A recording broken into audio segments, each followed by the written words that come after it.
Cuma satu.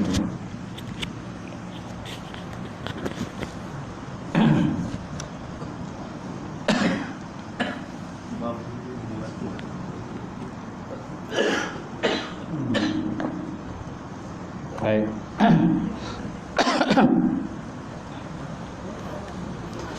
Kita mulakan kuliah malam ini dengan sama-sama membaca Al-Quran. Ila hadratin Nabi Muhammad Mustafa Rasulullah sallallahu alaihi wasallam wa ala al-kiram wa ashabil izam. Syarahul Fatihah. A'udzu billahi minasyaitonir rajim. Bismillahirrahmanirrahim. Alhamdulillahi rabbil alamin. Ar-Rahmanir Rahim. Maliki yaumiddin. Iyyaka na'budu wa iyyaka nasta'in. Ihdinas siratal mustaqim. Siratal ladzina an'amta 'alaihim ghairil maghdubi 'alaihim waladdallin. Amin.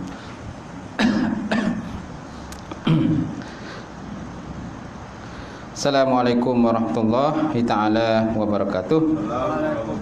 Alhamdulillahirabbil alamin wal aqibatul muttaqin wala udwana illa 'alal zalimin. Asyhadu an la ilaha illallah wahdahu la syarikalah wa asyhadu anna Muhammadan abduhu wa rasuluh. Allahumma salli wa sallim ala sayyidina wa nabiyina wa maulana Muhammad imamil muttaqin wa qadudul mujahidin wa ala alihi wa sahbihi ajma'in. Amma ba'd. Fa inna asdaqal hadis kitabullah wa khairan hadi Muhammad sallallahu alaihi wasallam wa syarrul umuri muhdatsatuha wa kullu muhdatsatin bid'ah wa kullu bid'atin dhalalah wa kullu dhalalatin finnar. Qala Allah Subhanahu wa ta'ala fi kitabil azim wa a'udzu billahi minasyaitonir rajim. Wal 'asr innal insana lafi khusr illa allazina amanu wa 'amilus solihati wa tawassaw bil haqq wa tawassaw bis sabr. Sadaqallahul azim. Maksudnya demi masa sesungguhnya manusia itu semuanya berada di dalam kerugian kecuali orang-orang yang beriman dan mengerjakan amalan soleh dan bersama-sama dengan kebenaran dan bersama-sama dengan kesabaran. Alhamdulillah.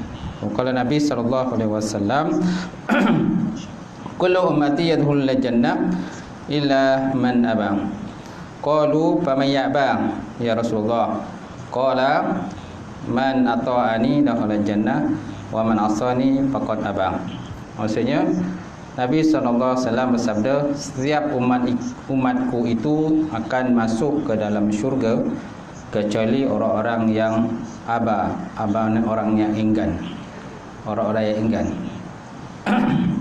Lalu para sahabat bertanya kepada Nabi SAW, siapakah orang-orang yang enggan?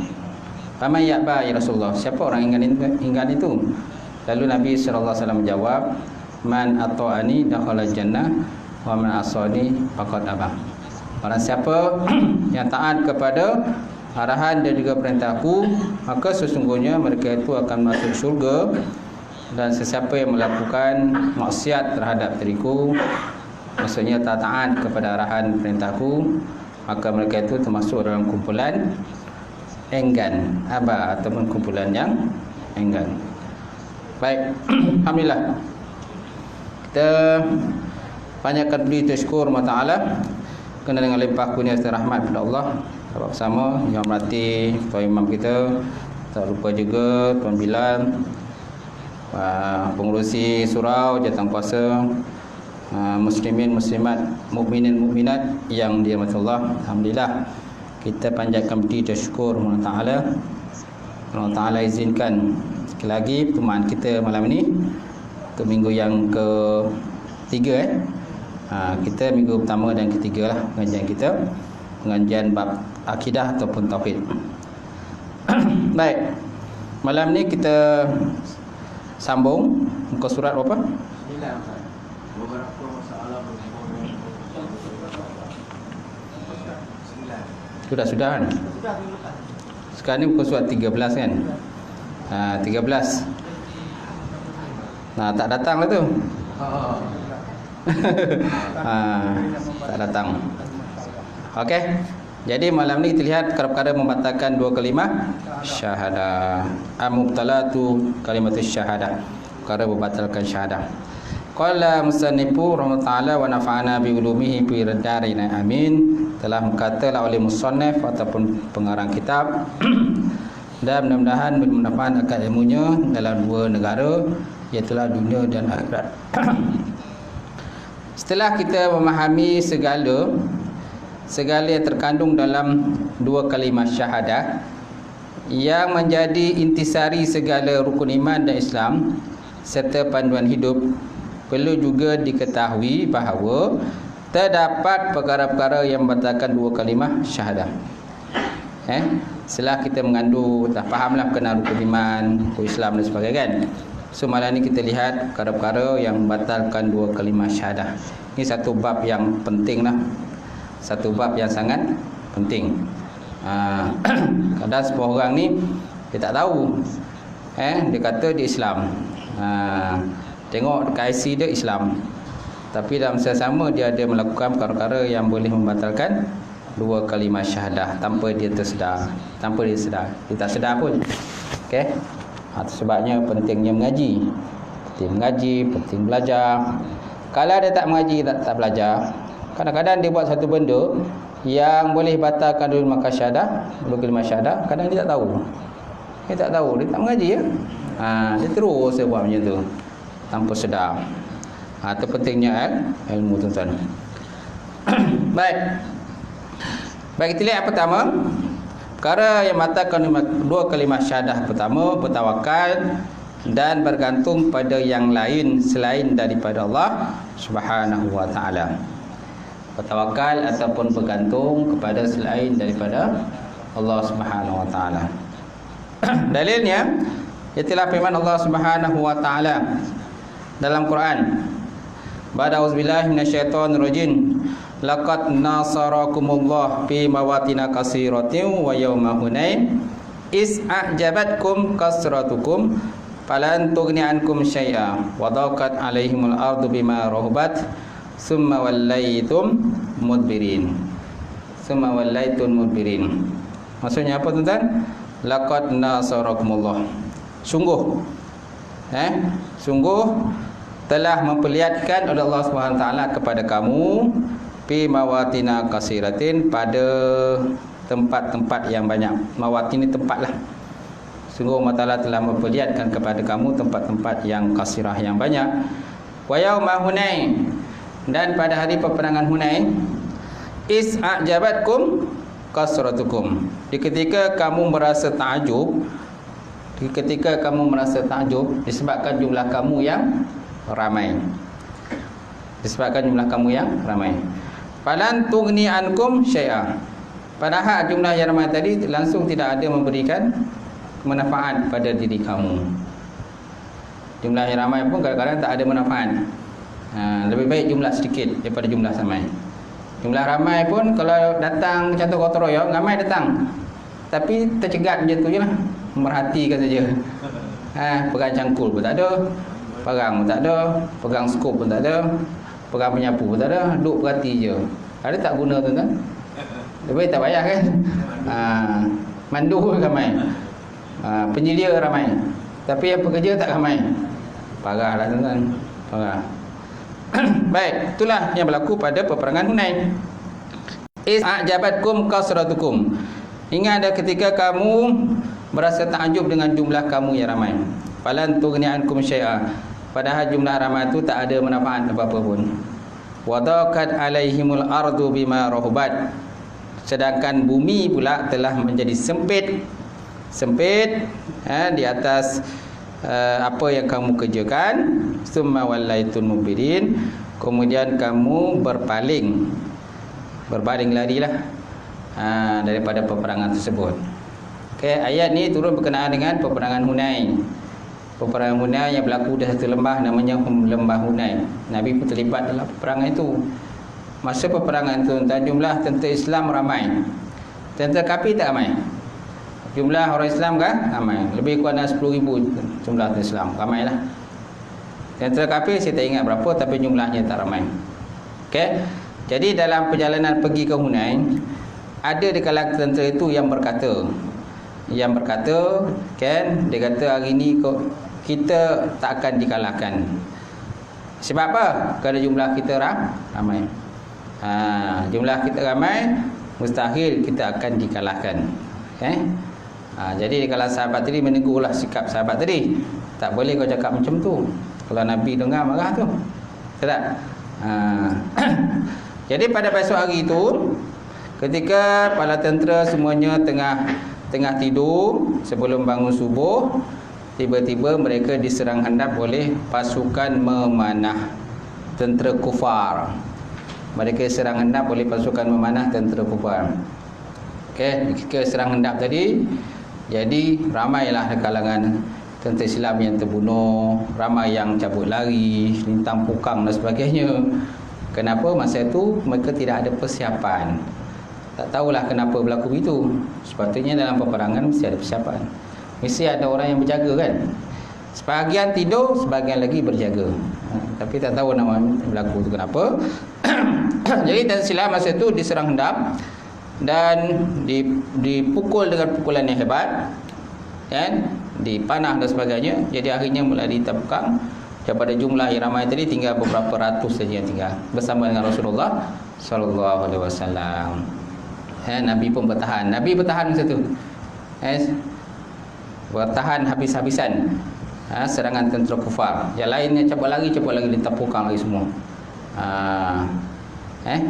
Walaupun akhirnya tentera Islam itu bergabung semula, tapi nak tunjuk pada kita ini sikap ego, sombong, takjub adalah satu sikap yang tidak baiklah. Satu sikap yang tak baik, hairan dirian. Tak guna kalau jumlah ramai tapi tidak ada faedah. Dalam Quran pun Allah Ta'ala ada sebut, kam min fi'atin qalilatin ghalabat fi'atan kasiratan biiznillah.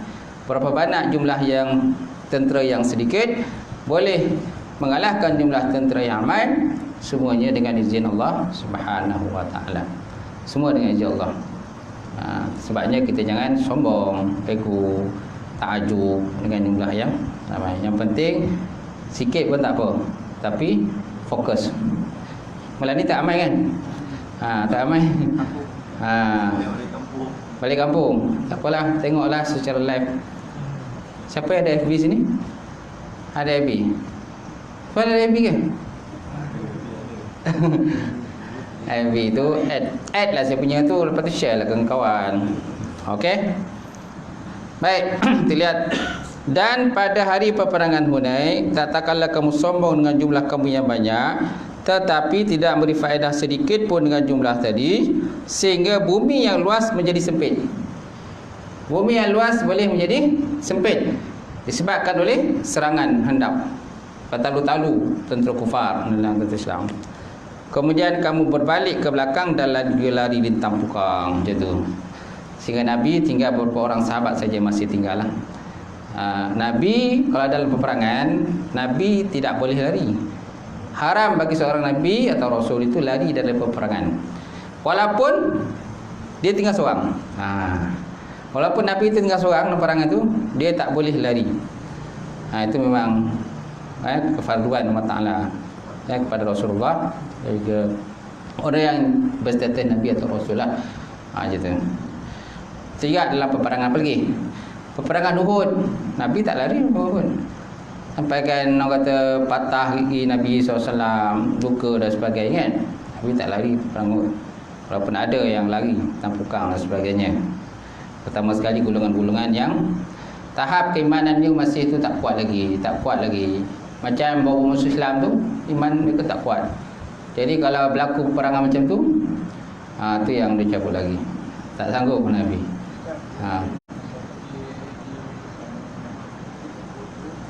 Gunung yang tak ada pokok pun, tapi tempat Nabi boleh naik atas bukit tu. Perangan tu. Perangan Uhud. Yalah. Yalah. Okey. Padang pasir kan? Batu je. Itulah suasana di sana lah. Kita rasa Nabi waktu berjuang susah. Tengok Yalah, kita sekarang ni senang. Tahu Dan di sini kita memahami makna kemenangan yang sebenar tidak ada pada yang lain selain daripada Allah Subhanahu wa taala. Tawakal itu bukan bermakna meninggalkan kerja atau usaha. Kerana bekerja dan usaha adalah disuruh oleh Allah Subhanahu wa taala. Allah taala perintahkan kita supaya berusaha, menyediakan alat peperangan, mengadakan persediaan. Di samping itu diperintahkan supaya menyerahkan diri kepada Allah taala. Allah Taala sebut dalam Quran, wa'iddu lahum mastata'tum min quwwah. Wa'iddu lahum mastata'tum min quwwah. Naklah kamu persiapkan daripada apa yang kamu mampu daripada segi kekuatan. Kekuatanlah persenjataan untuk menentang ataupun melawan musuh. Pertama sekali zaman sekarang kan. Kalau zaman dulu tak adalah macam penciptaan bom ke penciptaan kapal terbang, pesawat tempur ke dan sebagainya, kereta kebal ke, tak ada kan. Dulu hanya menggunakan penjani. Tapi macam meriam-meriam tu adalah. Dulu adalah meriam-meriam. Tapi sekarang pun ada meriam, tapi lagi canggih lah daripada dulu. Jarak sekarang ni lagi jauh berbanding dengan dulu kan. Sekarang ni ada pepandu lah. Jadi setiap negara tu wajib mereka itu menyediakan kelengkapan persenjataan. Wajib bagi mereka. Kalau tidak nanti musuh akan datang menyerang kalau tak ada persenjataan. Tu Allah Taala sebut, naklah kamu ada persiapan persenjataan. Baik. Baik, seterusnya tawakal. Apa makna tawakal tuan-tuan? Tawakal maknanya menyerah diri pada Allah. Menyerah diri pada Allah Subhanahu wa taala. Tawakal pun ada tingkatan-tingkatan tawakal. Ada tawakal tingkatan rendah, ada tawakal tingkatan tinggi, dan ada tawakal yang tingkatan sederhana. Tingkatan sederhana lah. Itu namanya tawakal. Baik. Okey, macam mana dikatakan tingkatan tawakal tingkatan rendah? Dalam kitab ni tak ada. Dalam kitab lain ada. Kitab Al-Ghazali adalah tentang pembahagian tawakal. Terutama sekali kitab Ihya Ulumuddin ataupun kitab Sirrus Salikin, dia ada sebut tentang tawakal. Dalam kitab Penawar Hati pun ada pembahagian tawakal.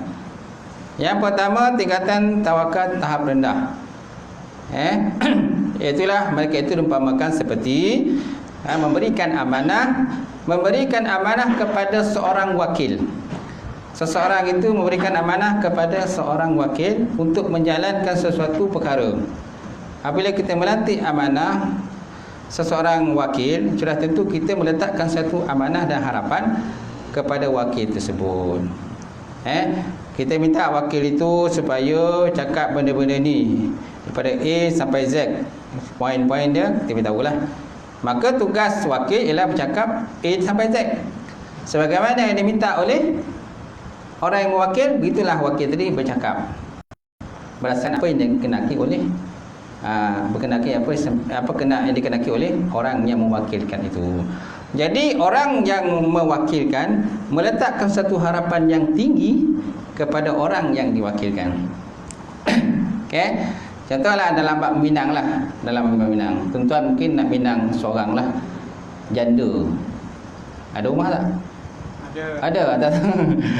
Contoh nak tambah seorang lagi lah. Contoh. Jangan contoh bukan ni.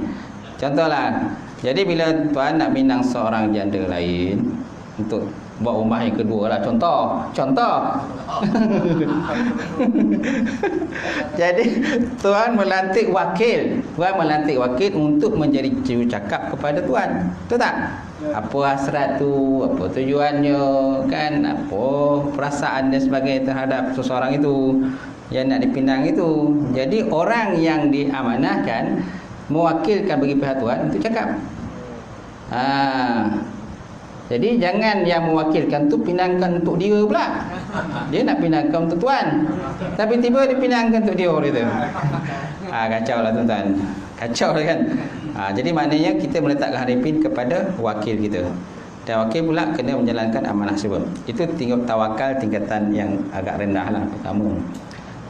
Yang kedua, tawakal yang tingkatan sederhana, diibaratkan seperti seorang bayi ataupun seorang kanak-kanak yang mana dia bergantung hidupnya kepada seorang ibu.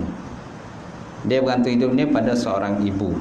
Sama ada sakit dia ke, demam dia ke, lapar dia, haus semua, kencing, berak dan sebagainya, ibu dia tadilah yang akan menguruskan dia. Kalau ibu dia tu tak ada rasa tanggungjawab pada budak ataupun bayi tadi, macam mana keadaan bayi atau budak itu? Macam mana keadaan dia? Tak teruruslah. Tidak terurus.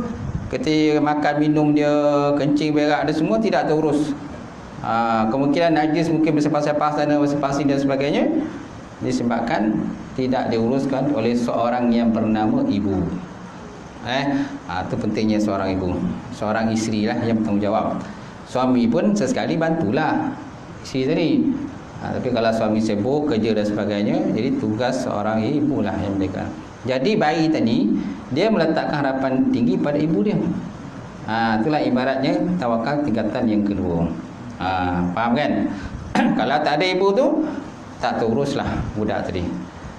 Sebab ada ibu kadang-kadang tak tanggungjawab. Dia hanya pandai buat anak je. Dia hanya pandai buat anak, tapi tak pandai nak menguruskan anak. Ada yang campak anak pun ada, kan, buang anak pun ada, letakkan dalam plastik, gantung kat tepi masjid pun ada, letak depan pintu masjid ke, imam keluar je tengok ada bayi kan, siapa punya anak ni? Apa tak? Hanya pandai beranak tapi tak pandai jaga anak kan. Dia dah malu buat benda tak elok kan. Tapi kalau buat benda yang betul, takkan dia nak buang anak dia.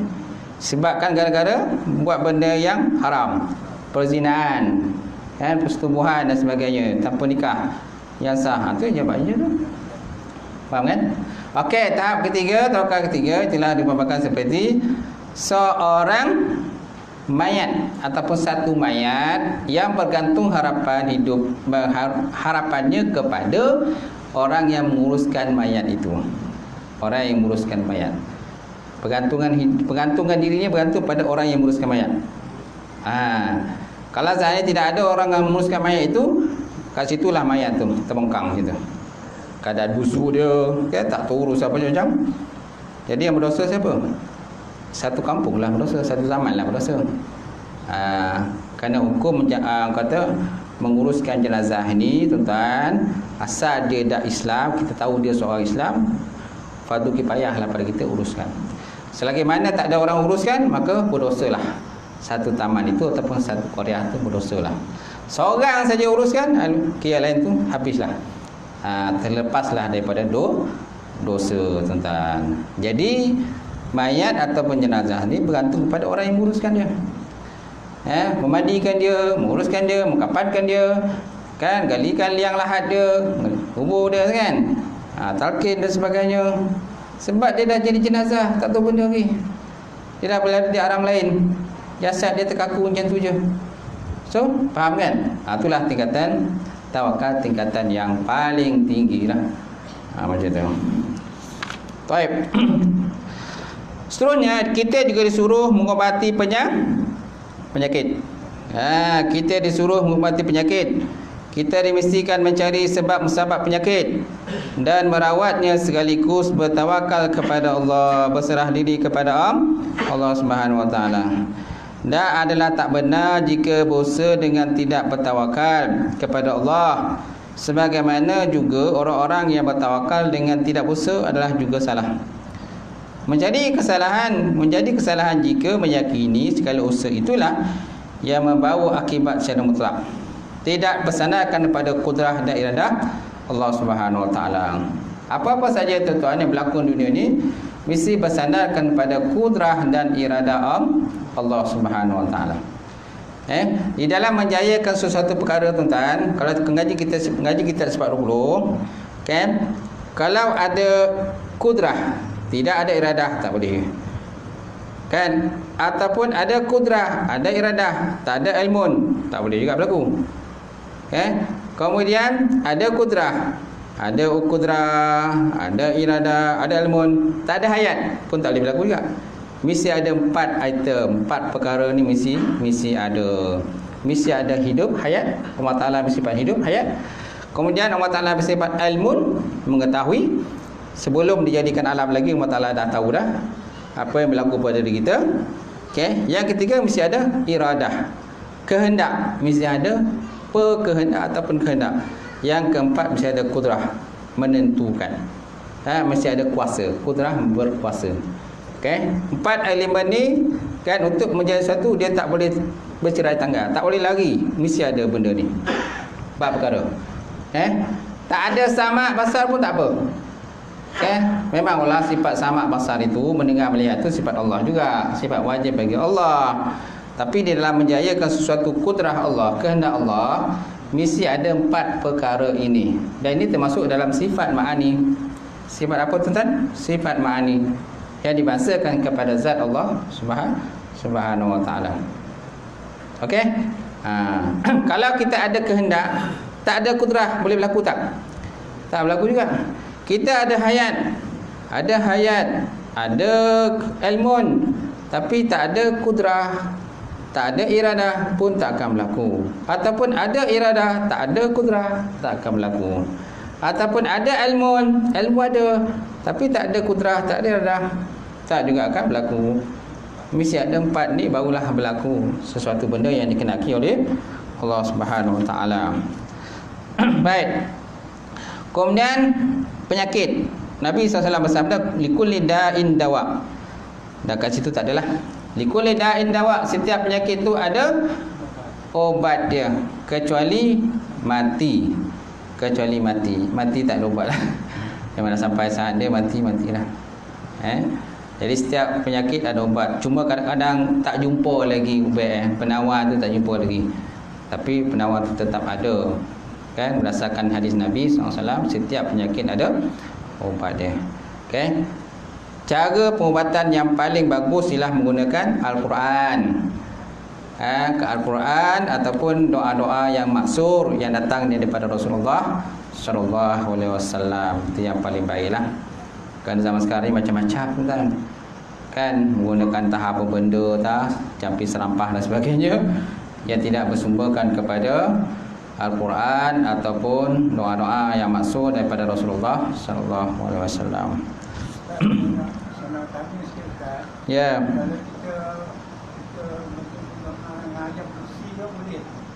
Boleh?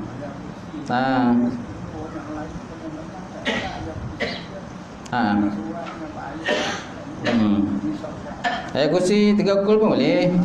3 kul. Wallahu ahad, qul a'udzu birabbin nas, qul a'udzu bi falaq, kan? Itu doa untuk menghindarkan daripada gangguan syaitan. Okey.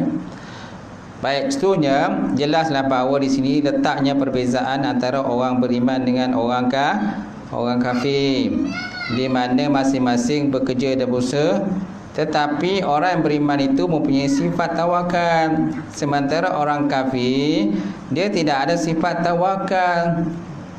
Kita orang Islam mesti ada sifat tawakal. Tawakal mana menyerah diri kepada Allah setelah kita berusaha. Okay? Kita contoh nak pergi mana-mana, kita nak tawakal ni, kita nak pergi mana-mana, tapi pintu rumah kita tak kunci. Tawakal tak namanya? Tak tawakal kan?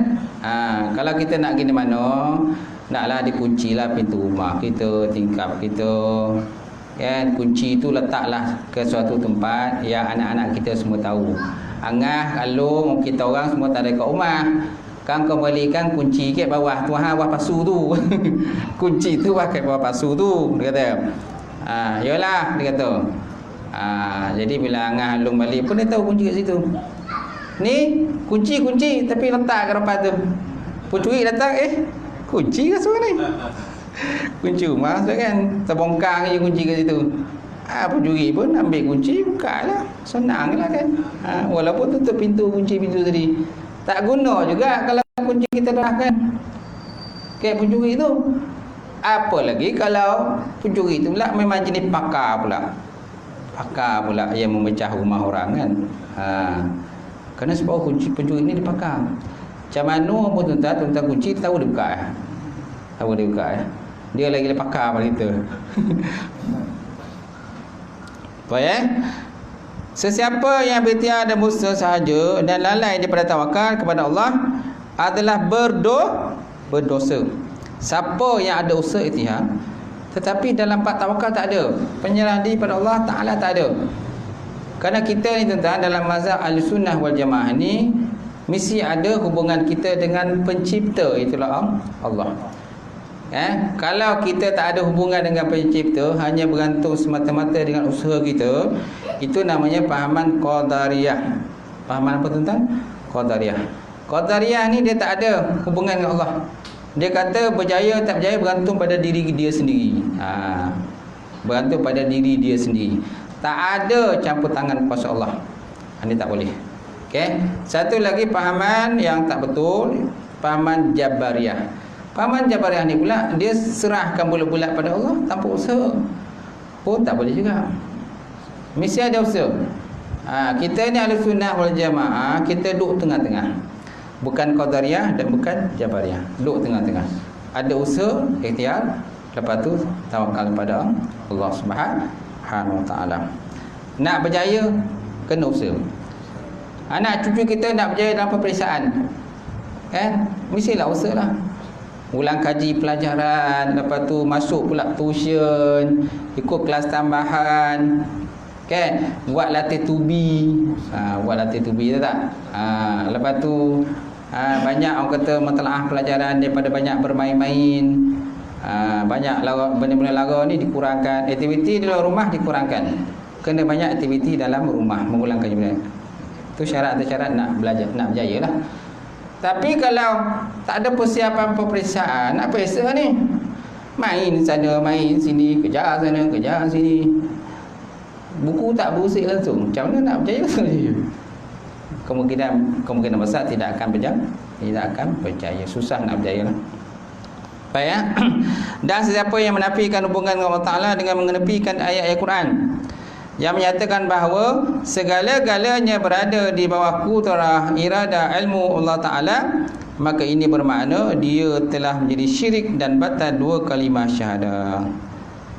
Sesiapa yang menafikan hubungan dengan Allah Ta'ala dengan mengenepikan ayat-ayat Quran yang menyatakan bahawa segala-galanya berada di bawah iradah ilmu dan kudrah Allah, maka ini bermakna dia telah mencari syirik dan batal dua kalimah syahadah. Boleh batal.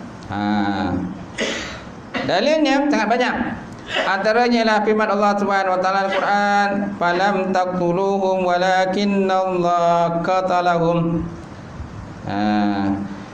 Falam taqtuluhum walakinnallaha qatalahum. Maka bukanlah kamu yang membunuh mereka orang kafir, tetapi Allah jualah yang menyebabkan pembunuhan tersebut. Walakinallah qatalahum, tetapi Allah Ta'ala yang membunuh. Zahiriatnya kita nampak kita yang membunuh, kita yang menggunakan pedang kepada musuh. Hakikatnya siapa yang membunuh? Allah. Sama seperti ayat wa ma ramaita iz ramaita walakinallaha rama. Bukanlah kamu yang melontar di ketika kamu melontar, tapi Allah Ta'ala itu yang melontar. Zahiriatnya kita nampak kita yang melakukan, hakikatnya Allah Subhanahu wa taala. Sebabnya mesti ada hubungan kita dengan Allah. Mesti ada hubungan kita dengan Allah. Kita mesti ada zahir dan batin. Kan? Luaran dan juga dalaman kita. Iman dan juga amalan. Tak etika. Mesti ada hubung kait lah, spiritual dan dalaman. Kerana separuh daripada agama ni dia hanya benda yang zahir je. Benda yang tak nampak-nampak dia tak percaya. Contoh dia tak percaya dengan hantu, kan? Tak percaya hantu lah. Hantu sebenarnya iblis syaitan juga. Dia tak percaya makhluk halus, dia tak percaya. Dia hanya percaya benda zahir. Benda zahir dia tak percaya tentang pahala ke dosa, dia tak percaya. Sebab apa? Dia hanya berhukum pada benda zahir. Benda batin, benda tak nampak, dia tak boleh hukum. Sedangkan benda nampak pun banyak, benda tak nampak pun banyak. Apa benda tak nampak tu kan? Angin. Angin. Dia percaya tak ada angin? Percaya. Dia percaya pula ada angin. Pokok buaya tu nampak ada angin kan? So nampaknya ada benda yang tak nampak. Angin contoh dia. Okay. Apa lagi? Nyawa ataupun roh. Nyawa ataupun roh. Nampak tak nyawa atau roh tuan-tuan? Tak nampak. Okay. Iman dengan kufur. Iman dengan kufur nampak tak? Tak nampak kan? Tak nampak. Dia hanya kepercayaan seseorang. Kalau tuan-tuan tak percaya, tuan-tuan belahlah dah kata jantung ke hati seseorang itu. Nampak, tengok scan, nampak tak iman dia? Iman tak nampak. Tak ada iman lah. Yang nampak darah lah kan, yang telah kita potong semua kan, tak nampak.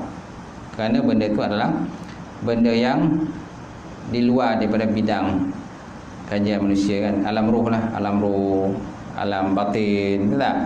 Alam batin. Kan Allah telah sebut alimul ghaibi wasyahadah. Allahu alimul ghaibi wasyahadah. Allah Taala mengetahui perkara yang gaib dan perkara-perkara yang nyata dan terang. Okey. Baik, so yang Allah Taala sebut lagi, wa man nasru illa min indillah, dan tidak ada pertolongan melainkan daripada sisi Allah Subhanahu wa taala, dan tidak ada pertolongan daripada sisi Allah. Bukan terjemahan tu kurang tepat.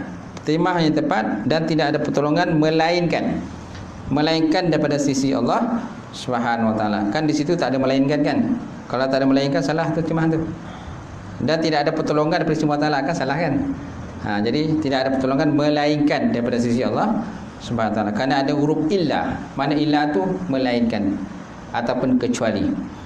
Ma itu ialah manafi, dan tiada pertolongan, bantuan. Illa melainkan ataupun kecuali, min indillah, daripada sisi Allah Subhanahu wa taala.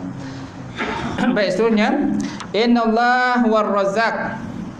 Innallaha war razzaq dzul quwwatil matin.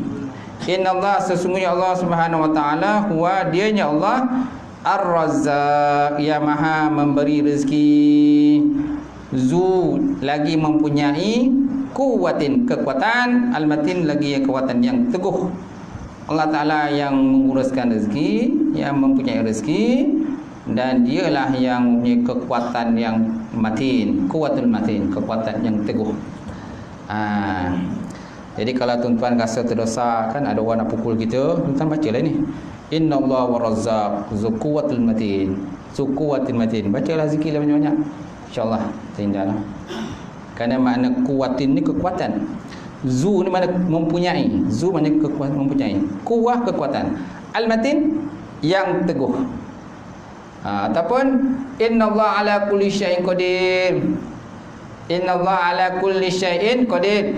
Sungguh Allah Ta'ala itu maha berkuasa di atas setiap sesuatu. Ada orang nak pukul kita, baca ni, ya kuwah, ya kuwah, kan? Ya kekuatan, kekuatan.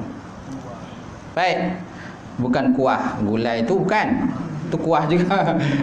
Itu kuah juga. Okey. Kuah sup ke, kuah sati ke, kuah lemang ke, kan? Kan kuah juga. Apa lagi? Durian kan? Kan kamu musim durian. Kan kita cecah dengan roti kan, durian apa nama tu? Bubur.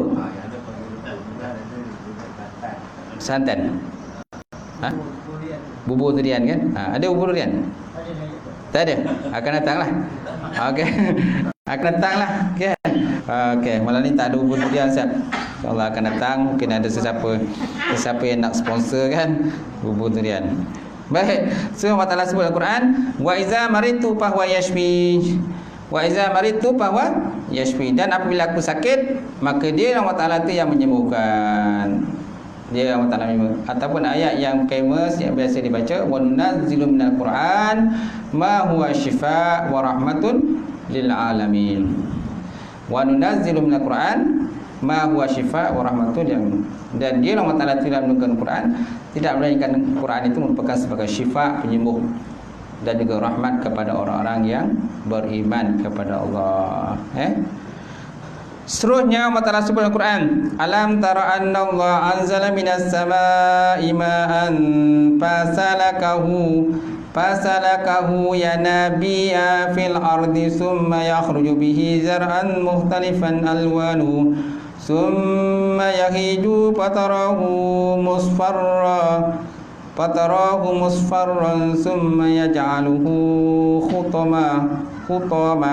khutama inna fi zalika lazikra liulil albab. Maksudnya tuan-tuan, alam taro, tidakkah engkau melihat? Adakah tidak engkau melihat? Adakah tidak engkau memperhatikan? Annallah, sesungguhnya Allah Ta'ala anzala minas sama', Allah Ta'ala telah menurunkan daripada langit ma'an air. Okey? Air itu asalnya daripada langit ke daripada awan? Air itu daripada awan. Air daripada wap-wap tu jadi awan. Tapi disebut dalam Quran adalah langit. Langit bermakna awan. Langit bermakna awan. Kan? Kenapa kita kata air turun daripada langit? Kerana air daripada atas. Disebabkan daripada atas, maka kita kata dia sebagai langit. Tapi kalau ikut pada kajian penemuan sains dan sebagainya, sebenarnya air itu ialah daripada proses penyejatan awan, penyerapan matahari terhadap air yang terdapat di lautan, kemudian menjadi uap, kemudian menjadi awan, kemudian angin menolak awan ke daratan. Lepas tu orang kata berkumpul-kumpul jadi hitam, maka turunlah air hujan, turunlah ke bawah. Okey. Lepas turun ke bawah, turun ke bumi, dia akan mengalir daripada bukit turun ke lembah. Okey, daripada lembah pergi mengalir sampai ke muara sungai. Muara kan? Daripada muara sungai sampai masuk ke laut balik. Itulah dikatakan sebagai dur. Dur mana putaran. Allah Ta'ala penciptaan dia tak ada dur. Proses kejadian Allah Ta'ala dia tidak ada dur, putaran begitu. Tapi alam boleh berlaku begitu, putaran. Alam boleh menjadi putaran. Okey. Kemudian fasalakahu yanabiya fil ardi, lalu dialirkannya menjadi mata air di bumi, menjadi mata air di bumi. Summa yakhruju bihi zar'an, kemudian ditumbuhkan bihi dengannya air tadi zar'an, tanam-tanaman mukhtalifan alwanuhu, yang berbeza-beza dia punya warna dia, yang berbeza-beza punya warna dia punya jenis dia. Summa yuhiju, kemudian tanaman tadi pun bergerak segar hingga ke suatu masa yang tertentu. Fatara musfarra, kemudian kau lihat tanaman tadi berupa kuning masak, maka tanaman jadi masak. Summa yaj'aluhu hutama, kemudian lalu Allah Ta'ala menjadikannya hancur bersepai. Kemudian lalu Allah Ta'ala jadikan tanaman tadi hancur bersepai. Inna fi zalika zikra, sesungguhnya pada mereka itu sebagai zikra, peringatan, liulil albab, bagi orang-orang yang punya akal yang sempurna. Bagi orang yang akal sempurna. Ulul azbab, pernah dengar kan perkataan ulul azbab? Ulul albab. Apa makna ulul albab? Maknanya orang punya akal yang sempurna. Ada kadang-kadang orang ada akal. Orang mencuri pun mesti ada akal juga. Kalau tak ada akal, dia tak akan boleh mencuri. Mesti ada akal. Macam mana cara dia nak mengelakkan supaya jangan dikesan dia curi. Kadang pencuri pun pandai juga. Itu sebab tuan-tuan, bila tuan-tuan buat macam peti kan, peti tabung tu, dia punya tu lubang tu dia mesti diserongkan, serong ke lubang tu. Sebab ada orang dia boleh masukkan lidi boleh kalau letak gam kat lidi tu, lepas dia boleh tarik keluar yang duit yang ada dalam tu. Dia namanya pancing duit. Kalau tuan-tuan buat dia punya peti tu ada serong, jadi dia tak boleh tarik, kecuali dia pecahkan peti tu kecuali dia pecahkan peti tu, ataupun dia ambil peti ni buat lagi. Sampailah somak dia pecahkan. Tapi kalau dia tak ada niat nak buat lari, semata-mata dia nak pancing saja, kan? Kerana ada separuh pucuk ini dia tak berani nak buat peti tu lagi, tak berani. Jadi hanya dia berani memancing saja. Okay? Kalau duit dalam tu banyak ayam-ayam merah hijau, untunglah dia hari tu. Pada hari pula lupa nak ambil duit, nak buka peti hari tu. Hari raya duit banyak kan? Hari raya duit banyak, orang menyumbang. Lepas tu benda hari pula lekor pula nak menyembelih korban dan semua. Dah lupa pula nak keluarkan duit dalam tu. Malam tu dikobel duit orang. Pancing aja tu lepas duit. Okey. Rezeki dia lah tuan-tuan, apa macam kan? Baik-baik manusia ya. Buat Allah SWT. Menakar, dibagi. Ini yang baik. Yalah, kita doakan supaya diberikan taufik hidayah lah kepada orang-orang begitu tu tak. Dan rezeki dia nak macam mana. Kau dapat tangkap-tangkaplah. Okey. Tapi kadang pandai dia jawab tu. Ni duit orang ramai dia kata. Takkanlah tak ada bahagian dan ke sini. Ni duit orang ramai. Patutnya adalah bahagian dan ni susah dia kata. Pandailah dia jawab tu. Baik Mestilah beriman dengan adanya sebab yang dijadikan Allah Ta'ala dalam alam ini. Dan mestilah juga beriman bahawa Allah Ta'ala yang menjadikan segala-galanya. So mana kita mesti beriman adanya sebab musabab. Apa saya berlaku dunia ni mesti ada sebab. Kan? Ada orang tu kenapa dia mati? Sebab accident. Kenapa dia mati? Kerana dia sakit jantung. Sakit jantung merupakan sebab kepada kematian. Tapi hakikatnya memang tertulis di azali menyatakan bahawa dia akan mati pada sekian-sekian hari bulan, tarikh hari bulan, tempat sekian, dan dia akan matilah.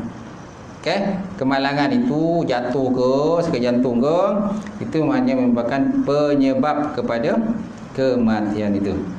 Itu sebabnya kita dalam konteks ahli sunnah mesti ada sebab musabab, tak boleh lari. Jangan. Maksudnya segala sebab tidak akan memberikan kesan melainkan dengan izin Allah Ta'ala. Semua dengan izin Allah, walaupun sebab musabab. Sebab nak pulih, nak sihat, mesti makan ubat. Kita nasihat kan, tuan-tuan sakit, nasihat kan, mesti makan ubat. Lepas tu kata makan ubat, tak makan ubat, lepas tu marah. Pakcik ni kata dah suruh makan ubat tapi tak nak makan ubat. Macam mana sekarang ni dah susah? Doktor akan menyalahkan kita lah. Doktor akan menyalahkan kita, kenapa tak makan ubat. Jadi kita makan ubat itu bukan makna ubat itu yang menyembuhkan. Yang menyembuhkan ialah Allah. Ubat hanya sebagai sebab musabab kepada penyembuhan sahaja. Besoknya firman Allah Subhanahu wa taala, Allahu khaliqu kulli syai'in wa huwa ala kulli syai'in wakil. Allahu khaliqu kulli syai'in. Allah Subhanahu wa taala itulah yang mencipta, yang menjadikan kulli syai'in, setiap sesuatu, wa huwa, dan dianya Allah ala kulli syai'in, di atas sesuatu itu wakil. Apa makna wakil? Menguasai segala-galanya. Mana wakil lah menguasai. Bukan mana wakil kita faham tadi lah. Wakil juga. Saya melantik tuan sebagai wakil saya, sebagai juru cakap kan. Wakil kan. Dalam bab tawakal tadi kan. Apa bagian tawakal? Kita meletakkan kepercayaan pada wakil. Kalau wakil kita bohong, kita bohonglah. Kalau wakil kita nak tipu kita, habislah kita kena tipu. Kita meletakkan amanah pada wakil kita. Saya bagi duit kau ni 50,000 ni kan, kau pergi beli daging korban, lembu, cari lembu. Ni nak sembelih ni, kita nak hantar ke masjid-masjid. Saya bagi kau 50,000, cari lembu ni. Kalau wakil tu tak amanah kan, dia akan songlap dia tu lah. Dia buat lagi, dia hilangkan diri macam tu. Lembu-lembu tak ke mana, dia pun tak ke mana. Betul tak? Ataupun mungkin dia beli lembu, tapi dia beli lembu yang kurus kering. Lembu yang kurus-kurus saja, yang lemah-lemah, apa tu tak ada kan. Lembu yang tak makan, itulah lembu yang. Sebabnya wakil adalah pemegang amanah. Kita mesti meletakkan amanah kepada orang yang kita yakin boleh melaksanakan amanah kita. Seterusnya tuan-tuan, maka sesiapa yang mengingkari sebab-sebab memudaratkan atau memberi manfaat dan menidakkannya, maka dia akan terjatuh dalam fahaman Jabariyah. Sesiapa yang mengingkari sebab-sebab mana memudaratkan atau memberi manfaat ni dan menidakkan sebab-sebab, maka dia termasuk dalam fahaman Jabariyah, menyerah bulat tanpa sebab, yang boleh membawa kufur. Dan sesiapa yang menjadikan sebab-sebab itu memberi kesan mutlak, maka syirik juga. Kita letakkan pada sebab-sebab pun tak boleh.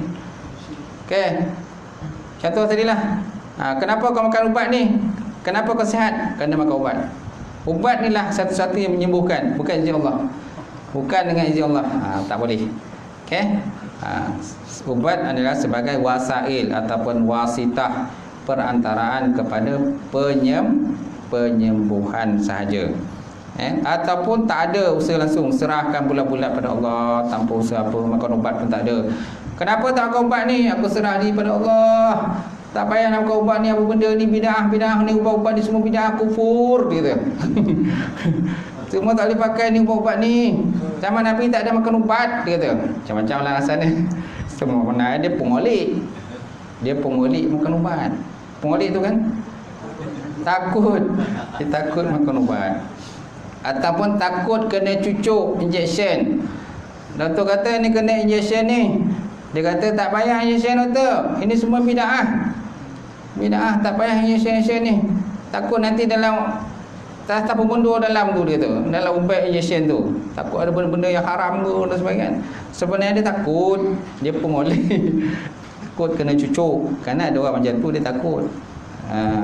Bila cakap tu belagak cakap. Tapi bila suruh cucuk, nampak jarum sikit dah kelang kabut. Kelang kabut nurse koja dia. Macam tu. Kemudian yang kedua, tidak mengakui nikmat zahir dan batin ataupun maknawi adalah kurniaan daripada Allah. Dia tak percayalah segala nikmat zahir ke, nikmat batin ke, kan? Nikmat zahir macam banyaklah, makan minum. Nikmat batin iman, ketenangan. Tetap nikmat batin ketenangan, kebahagiaan. Macam orang kahwin. Kenapa orang kahwin?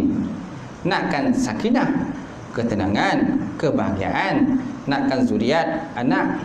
Tetap nakkan hubungan ada nafsu kan, nafsu melepaskan hawa nafsu pada tempat yang sepatutnya. Itu tujuan orang kahwin. Tak?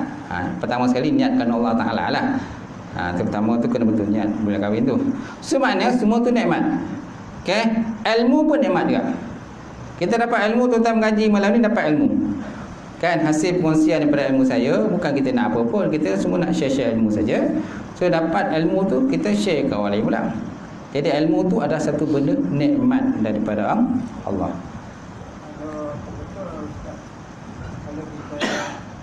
Dengan nama Allah. Jadi apa-apa kan bismillah. Okey. Mulai dengan mulai dengan bismillah setiap perbuatan kita lah. Baik, firman Allah Ta'ala, wa atakum min kulli ma sa'altumuh wa in ta'udu ni'matallah la tuhsuha innal insana lazalumun kafar. Maksudnya wa atakum min kulli ma sa'altumuh, dan dia datangkan kepada kamu setiap apa-apa yang kamu hajati, apa yang kamu minta. Dia ni siapa? Allah. Wa atakum, dan dia datangkan kepada kamu min kulli, daripada tiap-tiap ma sa'altumuh, setiap apa yang kamu minta terhadap kepada Allah. Wa in ta'udu ni'matallah, dan kamu kalau kamu duk hitung ni, kira ni nikmat Allah Ta'ala ni, la tusuha, nasib kamu tak boleh nak hitung. Nasib kamu tak boleh nak hitung nikmat. Terlampau banyak tuan-tuan.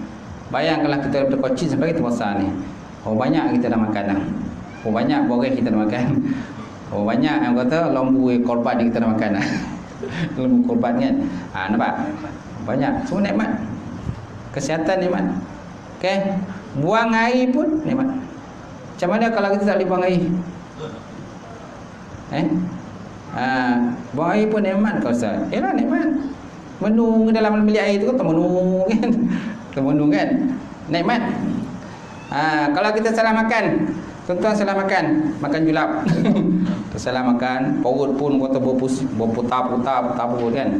Apa yang tuan-tuan cari tuan-tuan? Tandas. Toilet lah, tuan-tuan cari toilet lah. Bila dapat lopeh tu tuan, wah Allah, nikmatnya tu kan. Kadang jam tuan-tuan ni mandu kereta, jam tengah jalan. Highway jam. Kan? Bergerak macam kuku. Bergensot, perut dah sakit dah ni. Perut dah sakit ni. Kan? Macam mana keadaan macam tu tuan-tuan? Tuan berdoa pada Allah, ya Allah, cepatkanlah ni, ya Allah, cepatlah ni, nak perut tuan-tuan ni, nak buang air dah ni. Nak terkucah dah ni. Doa sangat pada Allah Ta'ala supaya cepat sampai. Okay? Yang ni nak keluar masuk. Perasaan apa tu tuan macam tu? Sangat berharap pada Allah Ta'ala. Bergantung sangatlah. Cepatlah lopehlah jam ni, cepatlah jalan je clear tak? Sampai dekat RNR tu, sampai arah tu beratur juga tuan-tuan. Beratur nak pakai itu. Ya Allah, macam mana ni guys? Masa tu lah orang kata bergantung dirilah pada Allah. Mudahkanlah. Kan? Maka orang depan tu kata, siapa nak buang air copet? Bagi laluan bagi siapa yang nak buang air ni. Yang koncing ni kemudian. Yang koncing kemudian. Yang terdosak benar ni, pergi masuk dulu. Tak? Sama lah macam kat Mekah, kat Mina tu tak? Kan? Kat Mina kan ramai situ. Masa tu lah beratur tu Pukul 1, pukul 2 benar. Baik Innal insani la zalumun kafar. Sesungguhnya insan manusia la zalumun kafar. Itu sifat manusia itu ialah sifat orang yang zalim, suka buat zalim, lagi suka kafar, tidak menghargai. Kafar maknanya tidak menghargai segala pemberian Allah Subhanahu wa taala. Itu sifat. Dan last satu lagi. Ini last firman Allah Ta'ala, alam tara anna Allah sahara lakum ma fil samawati wa ma fil ardh wa asbagha alaikum ni'amahu zahiratan wa batinah wa minan nasi man yujadilu fillahi bighairil 'ilm wala hudan wala kitabim munir. Maksudnya, tidakkah kamu perhatikan sesungguhnya Allah Ta'ala sahara lakum. Sahara maknanya memudahkan ataupun menundukkan lakum bagi kamu ma fil samawati wa ma fil ardh, sesuatu yang terdapat di langit dan juga di bumi.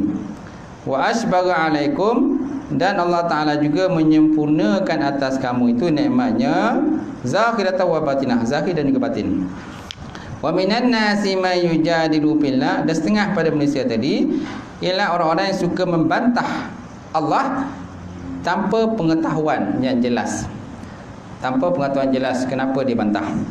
Wala huda wala kitabun munir, dan tidak ada petunjuk dan tanpa kitab, melainkan tanpa kitab yang beri penerangan. Wala kitabun munir, tidak ada petunjuk dan tidak ada kitab yang memberi penerangan, petunjuk kepada mereka. Okey, habis sampai situlah tuan-tuan panjang kita. Jam tu saya tengok masih lagi. Jam tu mati rupanya. Saya ingat pukul 8.40. Saya tengok jam tu pukul 8.40. Kenapa lah jam tu kat situ? Lupa salah. Pukul 11.40 jam tu. Bukan salah saya tuan. Salah jam. Kalau kami ada pukul 9. Tak apalah, cukuplah sejam tu. Habis InsyaAllah sampai situ. InsyaAllah akan datang sama lagi. Ada soalan tak? Ada soalan? Sebelum saya tutup, nanti pengurusi sign saya ada bawa orang, tapi saya tak isi dah. Sign job aja. Okey, habis A'udzubillahi minasyaitonir rajim. Bismillahirrahmanirrahim. Alhamdulillahirabbil alamin wassalatu wassalamu ala asyrofil mursalin wa ala alihi washabihi ajmain. Allahumma zidna ilman nafi'a wa yaqina shadiqa wa man taqabbala azkar halalan mubarakatan katsira wa siyana bataya alim wa lana qulubana bi nuri ma'rifatika wa ta'ala arifin. Allahumma baghfir lana Allahumma baghfir bidin. Allahumma ja'al hadza jam'al marhuma wa tafarruqana min ba'dihi tafarruqan ma'suma. Rabbana iftah bainana wa baina qaumina bil haqq wa anta al-fatihin. Rabbana atina fid dunya hasanah wa fil akhirati hasanah wa qina azabannar. Walhamdulillahirabbil alamin. Taqabbalallahu minkum.